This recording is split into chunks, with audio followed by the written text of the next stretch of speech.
আকাশসীমা অচল করে দেওয়ার চেষ্টাকে প্রতিহত করতে এবার সরাসরি ভারতের বিরুদ্ধে সামরিক অভিযানে নেমেছে পাকিস্তান। ভারতের চালানো অপারেশন সিঁদুরের পাল্টা জবাবে ইসলামাবাদ শুরু করেছে অপারেশন বুনিয়ান উন মারসুস নামের সামরিক অভিযান।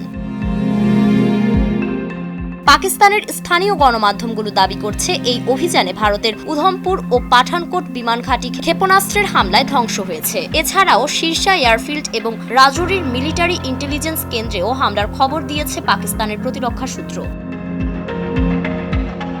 অভিযানের শুরুতেই ভারতের পাঞ্জাব রাজ্যের আদমপুরে অবস্থিত অত্যাধুনিক আকাশ প্রতিরক্ষা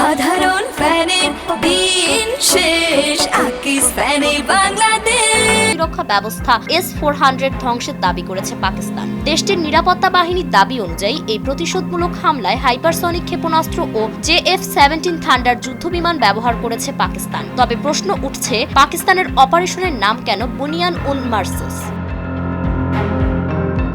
বুনিয়ান উন মারসুস হচ্ছে একটি আরবি শব্দগুচ্ছ, যার অর্থ সীসা গলিয়ে তৈরি করা মজবুত প্রাচীর বা দৃঢ় ভিত্তিসম্পন্ন কংক্রিট কাঠামো। পাকিস্তানের তথ্যমন্ত্রী আতাউল্লাহ তারার জানিয়েছেন, এই নামটি ইসলামী মূল্যবোধ ও ঐতিহাসিক প্রতিরোধ শক্তির প্রতীক। এটি নেওয়া হয়েছে পবিত্র কোরআনের সূরা আস-সাফের 4 নম্বর আয়াত থেকে। ওই আয়াতে বুনিয়ান উন মারসুস শব্দটি ঐক্য, শৃঙ্খলা ও দুর্নিবার প্রতিরোধের প্রতীক হিসেবে বিবেচিত।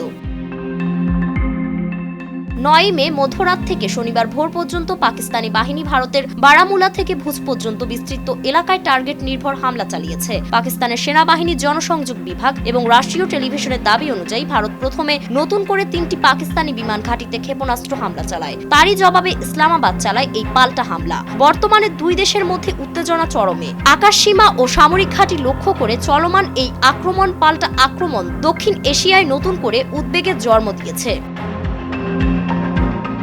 ফারিন রহমান প্রীতি, নয়া দিগন্ত।